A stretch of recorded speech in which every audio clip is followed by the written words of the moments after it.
आप सभी का होम साइंस क्लासेस में स्वागत है। होम साइंस में BSc home science applied botany का सिलेबस कंप्लीट कराया जा रहा है। तो ये सेमेस्टर 2 का है, ठीक है।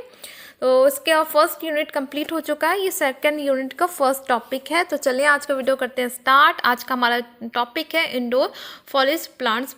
इसमें हमें पढ़ना है क्रोटोन्स के बारे में। तो चलिए आज का टॉपिक स्टार्ट करते हैं। तो उससे पहले हम सबसे पहले जानेंगे कि जो प्लांट्स होते हैं इंडोर प्लांट्स और आउटडोर प्लांट्स में क्या अंतर है, ठीक है। तो एक एक करके इन दोनों के बारे में जानेंगे। जो इंडोर प्लांट्स होते हैं वो घर के अंदर होते हैं, इनको ज़्यादा रोशनी की, जो सनलाइट की आवश्यकता नहीं होती है। इन्हें कम पानी की भी आवश्यकता होती है और ये कम सूरज की रोशनी में भी अच्छे से मतलब उग जाते हैं। और जैसे कि मनी प्लांट हो गया, बहुत सारे प्लांट्स होते हैं वो घर के अंदर जो रखे जाते हैं प्लांट्स जो सजावट के लिए, वो इंडोर प्लांट्स कहलाते हैं।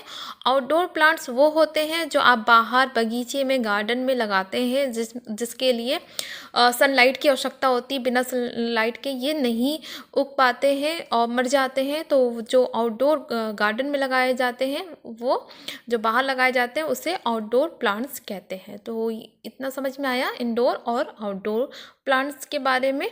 तो इसी में जो हमारा आज का जो टॉपिक है उसको आगे हम कवर करेंगे। तो अगर कुछ भी समझ में नहीं आ रहा है तो आप लोग कमेंट करके एक बार बता दिया करना, ठीक है। तो जो हमारा टॉपिक है क्रोटोन्स। क्रोटोन्स एक प्रसिद्ध घरेलू पौधा है जिसका वैज्ञानिक नाम कोडिनियम वेरिंगटम है, ठीक है।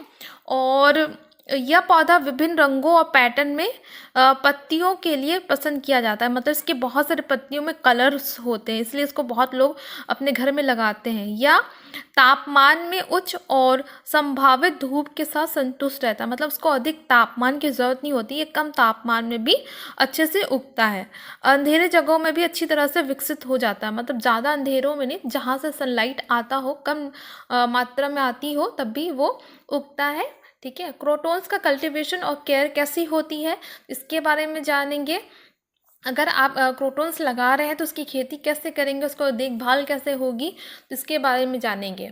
तो क्रोटोन्स की खेती और देखभाल का ध्यान रखना महत्वपूर्ण होता है ताकि ये पौधे स्वस्थ और सुंदर बने रहे। तो इसके लिए सबसे पहले हमें मिट्टी की आवश्यकता होती है। मिट्टी के लिए क्रोटोन्स को उपयुक्त ड्रेनेज वाली और उर्वरक मूलक मिट्टी की आवश्यकता होती है, ठीक है। और प्रकाश की बात करें तो क्रोटोन्स को धूप और प्राकृतिक प्रकाश के लिए सूर्य के पास रखना चाहिए, लेकिन उच्च तापमान से बचाना चाहिए। ज़्यादा तापमान होता है तो वो मर जाता है, इसलिए कम लाइट की आवश्यकता होती है।